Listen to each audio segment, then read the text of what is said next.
जंग के बीच Putin China पहुंच चुके हैं। सीधे ईरान के मसले पर जिनपिंग से बात की है। वहीं सऊदी कतर ने ट्रंप का प्लान फेल कर दिया है। ऑपरेशन स्लेज हैमर के शुरू होने से पहले ही उसे खाड़ी देशों ने खत्म कर दिया है और ये सब ईरान के डर की वजह से हुआ है। उधर दूसरी तरफ ईरान ने असली ताकत दिखाने की बात कह दी है।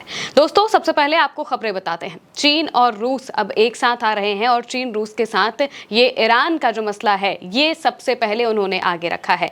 पुतिन जैसे ही चीन पहुंचते हैं तो उन्हें एयरपोर्ट पर रिसीव किया जाता है। इसके बाद वो जब जिनपिंग से मिलते हैं, जिनपिंग से मुलाकात के दूसरे तुरंत बाद जब बातचीत होती है तो बातचीत ईरान के मसले पर की जाती है। ईरान में जो जंग चल रही है उस बारे में दोनों ही नेता बैठकर बात करते हैं। तस्नीम न्यूज एजेंसी के हवाले से लिखा है, चीन और रूस के राष्ट्रपतियों ने अपनी बातचीत शुरू की।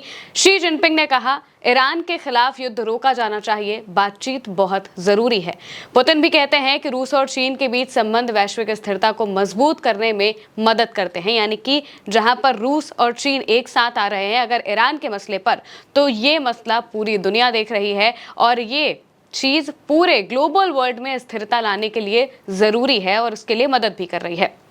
वहीं दूसरी तरफ एक सबसे बड़ी खबर यह भी सामने आती है कि बीते दिनों हमने आपको खबर बताई थी कि डोनाल्ड ट्रंप ने कहा है कि खाड़ी के देशों ने उनसे कहा कि भाई ईरान पर हमला मत करो, तो हमने हमला नहीं किया। लेकिन अब खाड़ी के देशों ने साफ कह दिया है कि भाई ट्रंप की इस बात से हम जरा सा भी वाकिफ नहीं हैं, हमें नहीं पता उन्होंने किससे बात की, हमने तो सामने से ऐसा कुछ भी नहीं कहा था, ये साफ तौर से उन्होंने कह दिया। कोबेसी लेटर के हवाले से लिखा गया है कि वॉल स्ट्रीट जर्नल के मुताबिक खाड़ी देशों के कई अधिकारियों ने, जिनके बारे में राष्ट्रपति ट्रंप ने दावा किया था कि उन्होंने उनसे ईरान पर हमला ना करने का आग्रह किया था, कहा है कि उन्हें उस हमले की योजना के बारे में कोई जानकारी नहीं थी जिसका जिक्र ट्रंप करते हैं। कल ट्रंप ने कहा कि उन्होंने ईरान पर होने वाला हमला टाल दिया क्योंकि कतर, सऊदी अरब और यूएई के नेताओं ने उनसे रुकने का आग्रह किया था। अब ये देश चाहते तो जरूर हैं कि ईरान पर हमला ना हो, लेकिन क्या उन्होंने खुद ट्रंप को रोका? यही तो सबसे बड़ा सवाल था। लेकिन अब उन्होंने डोनाल्ड ट्रंप को यहाँ पर झूठा साबित कर दिया है और कह दिया है कि भाई ट्रंप हमारी वजह से नहीं रुके हैं, ट्रंप अपनी वजह से रुके हैं, क्योंकि ट्रंप को मालूम था कि अगर वो ईरान पर हमला करेंगे तो ईरान बहुत नए फ्रंट खोल देगा जंग के, जिसमें ये मिडिल ईस्ट के देश भी आ जाएंगे। आगा इन देशों ने जरूर किया था और उन्होंने ये भी कहा था कि भाई हम आपका साथ नहीं देंगे। ये साफ तौर से खाड़ी के देशों ने बता दिया था डोनाल्ड ट्रंप को कि हम आपके साथ इस बार खड़े नहीं होंगे, हम हमले में आपका साथ नहीं देंगे। इस वजह से अब यहाँ पर ट्रंप को पीछे हट जाना पड़ता है। अब जाहिर सी बात है कि इन देशों को हमले के बारे में कुछ ना कुछ जानकारी तो रही होगी, लेकिन उन्होंने साफ तौर से कहा कि हमें ये हमला वो तुरंत करने वाले हैं, ऐसी कोई जानकारी बिल्कुल भी नहीं थी। ऐसी कोई जानकारी अगर होती तो वो जरूर रोक देते, लेकिन इस बारे में उनको जानकारी नहीं थी। लेकिन आगाह पहले ही कर दिया गया था कि भाई अगर आप इस बार हमला करेंगे तो हम इस हमले में आपके साथ नहीं आएंगे, क्योंकि अगर हम साथ आए तो फिर ईरान हमें मारेगा और बहुत बुरी तरह मारेगा। इस वजह से उन्होंने साफ तौर से मना कर दिया।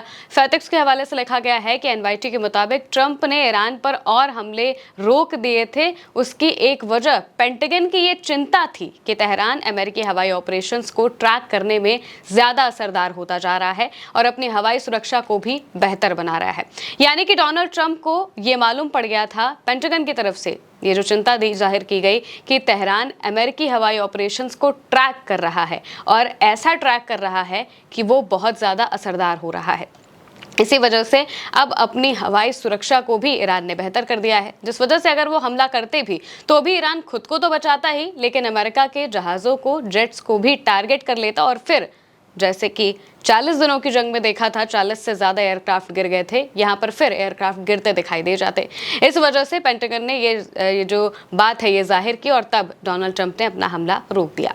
अब तस्नीम के हवाले से कतर का एक बयान सामने आया है। कतर ने लिखा है, कतर ने कहा है कि हम वाशिंगटन और तेहरान दोनों से बात कर रहे हैं। कतर के विदेश मंत्रालय के प्रवक्ता माजेद अल अंसारी ने कहा है कि दोहा अमेरिका और ईरान दोनों के साथ बातचीत के रास्ते खुले रखे हुए हैं। ईरान के संबंध में उन्होंने कहा कि कतर के साथ उसके सकारात्मक संबंध और दोनों के बीच बातचीत लगातार जारी है। यानी कि यहाँ पर अब कतर से ईरान की बातचीत होने लगी है। कतर और ईरान की बातचीत अगर हो रही है तो जाहिर सी बात है कि वो ईरान पर हमला तो नहीं होने देंगे बातचीत के बीच में, क्योंकि अगर ऐसा हुआ तो फिर सीधे इन पर नाम आ जाएगा और फिर इन पर ईरान का हमला भी, जवाबी हमला जो होगा वो और भयानक होगा। इस वजह से ये देश अब इस बार हमले में शामिल नहीं होना चाहते थे, क्योंकि ईरान ने जो प्लान बनाया हुआ है वो प्लान बिल्कुल सिंपल है और सामने रखा भी हुआ है। ईरान ने साफ कहा है कि भाई अगर आप हम पर हमला करेंगे तो हम पूरे मिडिल ईस्ट में अंधेरा कर देंगे, पूरे खाड़ी देशों में एक एक जगह पर इतने बम मारेंगे कि कोई पहचान नहीं पाएगा। ऐसे में मिडिल ईस्ट के देशों को डर है कि अगर कुछ भी हुआ तो ईरान हम पर हमला कर देगा। इस वजह से वो ट्रंप का साथ नहीं दे रहे हैं, जिस वजह से ट्रंप को अपने प्लान से पीछे हटना पड़ रहा है। अगर ट्रंप का ये प्लान कामयाब हो जाता, यानी कि अगर वो हमला करते, तो ये प्लान ऑपरेशन स्लेज हैमर कहलाता, क्योंकि एपिक फ्यूरी को उन्होंने बंद कर दिया है। अब नया जो भी ऑपरेशन चलेगा उसे स्लेज हैमर कहा जाएगा। ये रिपोर्ट भी हमने आपको बताई थी। अब क्लैश रिपोर्ट के हवाले से इस बीच जेडी वैंस का एक बयान सामने आता है। वैंस कहते हैं कि मुझे लगता है कि यहाँ हमारे पास एक मौका है जिससे हम ईरान और अमेरिका के बीच पिछले 47 सालों से चले आ रहे रिश्तों को फिर से ठीक कर सके। राष्ट्रपति ने हमसे यही करने को कहा है और हम इसी दिशा में काम करते रहेंगे, लेकिन इसके लिए दोनों पक्षों का सहयोग जरूरी है। हम ऐसा कोई समझौता नहीं करेंगे जिससे ईरान को परमाणु हथियार रखने की इजाजत मिल जाए। तो जैसा कि राष्ट्रपति ने अभी मुझसे कहा, हम पूरी तरह से तैयार हैं। हम उस रास्ते पर नहीं जाना चाहते, लेकिन अगर जरूरत पड़ी तो राष्ट्रपति उस रास्ते पर चलने के लिए तैयार भी हैं और सक्षम भी हैं। यानी कि हमला करने की बात से अभी भी पीछे नहीं हट रहे हैं। अभी भी वो ये कह रहे हैं कि भाई हम सक्षम तो जरूर हैं, हमला कर सकते हैं। डोनाल्ड ट्रंप ने भी इस बात को अपने एक बयान में कहा है और उसके बारे में भी हम आपको आगे बताएंगे। लेकिन यहाँ पर जेडी वैंस ने एक जगह पर बातचीत करते हुए कई बार इस बात को कहा कि हम ईरान को न्यूक्लियर वेपन हासिल करने नहीं दे सकते। इसलिए नहीं दे सकते क्योंकि अगर ईरान न्यूक्लियर बना लेगा तो फिर बाकी बहुत सारे देश उठकर खड़े हो जाएंगे न्यूक्लियर बनाने के लिए। अगर ईरान बना लेगा, जैसे कि बाकी देशों ने अभी तक बनाए हैं, कई सारे देशों ने बनाए हैं, तो अगर वो देश बना सकते हैं तो ईरान क्यों नहीं बना सकता है। और अगर ईरान बना रहा है, बाकी कोई देश उठता है, तो आपको ये डिपेंड करता है कि आप उसे कैसे संभालते हैं, कैसे नहीं संभालते हैं। अगर ईरान बना भी लेगा तो अमेरिका को क्या हो जाएगा, यही सबसे बड़ा सवाल है जो आज तक लोगों को समझ नहीं आया है कि आखिर जो देश खुद न्यूक्लियर वेपन का इस्तेमाल कर चुका है, अमेरिका के अलावा किसी ने भी आज तक परमाणु बम का इस्तेमाल नहीं किया है, सिर्फ और सिर्फ अमेरिका ही है, और वही पूरी दुनिया को इस बारे में बातें बता रहा है कि भाई क्यों नहीं होना चाहिए, कैसे नहीं होना चाहिए। यानी कि खुद के लिए रूल्स दूसरे हैं, सामने वाले के लिए दूसरे हैं। जाहिर सी बात है कि वो ईरान पर, ईरान के तेल पर और ईरान की इकोनॉमी पर कब्जा करना चाहते हैं, ईरान में सत्ता का परिवर्तन चाहते हैं अपने फायदे के लिए। न्यूक्लियर वाली बात तो बस एक बहाना है, ये दुनिया को दिखाने के लिए है कि हम ईरान को परमाणु हथियार हासिल नहीं करने देना चाहते हैं, इस वजह से हम हमला कर रहे हैं। लेकिन हमले के पीछे नेतन्याहू हैं और भी बहुत सारे खाड़ी के देश हैं जो कि चाहते हैं कि ईरान में सत्ता का परिवर्तन हो जाए, क्योंकि वो मौजूदा ईरान को पसंद नहीं करते हैं। वो ईरान जो कि फिलिस्तीन के बच्चों के लिए लड़ाई लड़ रहा है और अमेरिका को मुंह की खानी पड़ रही है, इतनी ज़बरदस्त लड़ाई लड़ रहा है, इस वजह से ही ये नहीं चाहते हैं। हालांकि अब आगे बढ़ते हैं। इस बीच जो इब्राहिम अजीज़ी हैं, ईरान के नेशनल सिक्योरिटी काउंसिल के हेड हैं, उनका एक बयान सामने आता है, उनका एक पोस्ट सामने आता है और उस पोस्ट में वो बताते हैं कि ट्रंप की हिचकिचाहट एक सच्चाई है। वो जानते हैं कि ईरान के खिलाफ कोई भी कदम उठाने का मतलब है एक जबरदस्त मिलिट्री जवाब और एक एकजुट देश का सामना करना। साफ है कि उन्हें फारस की खाड़ी के देशों के प्रमुखों की मध्यस्थता की कोई परवाह नहीं है। पावर ही एकमात्र भाषा है जिसे वो समझते हैं। यानी कि यहाँ पर अब ईरान ने यह भी कह दिया है कि भाई नई पावर हम दिखाएंगे और आप पावर की भाषा को ही समझते हैं। इस बीच अब्बास अराक्ची का भी एक पोस्ट आता है, वो कहते हैं कि ईरान के साथ युद्ध शुरू होने के 1 महीनों बाद अमेरिकी कांग्रेस ने अरबों डॉलर के दर्जनों विमानों के नुकसान की बात स्वीकार कर ली है। हमारी शक्तिशाली सशस्त्र सेनाओं ने यह साबित कर दिया है कि वो ही पहली ऐसी सेना है जिसने बहुचर्चित F-35 प्लेन को मार गिराया। सीखे गए सबकों और हासिल किए गए ज्ञान के साथ युद्ध में हमारी वापसी कई और हैरान करने वाली चीजें लेकर आएगी। यानी कि यहाँ पर अब अमेरिका की जो संसद है उसने मान लिया है कि ईरान जंग में उनके भयानक तरीके से जो एयरक्राफ्ट हैं वो गिरे हैं, जिनमें F-35 भी शामिल था। और अब यहाँ पर अब्बास अराक्ची ने एक और बात कह दी है कि अगर अब हमला हुआ तो और भी हैरान करने वाले सरप्राइजेस हम आपके लिए लेकर आएंगे और आप इससे पीछे नहीं हट पाएंगे।